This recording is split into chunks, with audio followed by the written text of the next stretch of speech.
Everyone, this is Jean. Tuturo ko pala sa inyo kung paano mag-registered ng U-Bike. Ayan, using App Store, i-download lang yung U-Bike.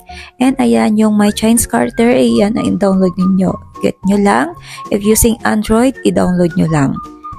So ayan, wait lang natin siya ma-download. And then, allow nyo lang. And then, punta tayo doon sa 3 dots sa menu niya.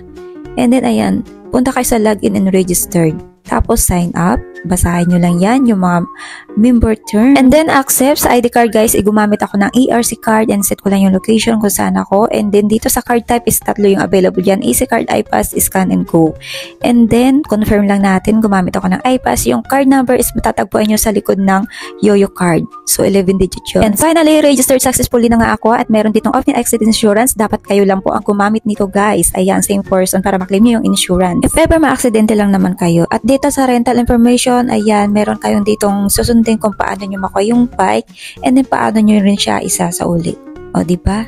That's all, guys. Bye! Be kind!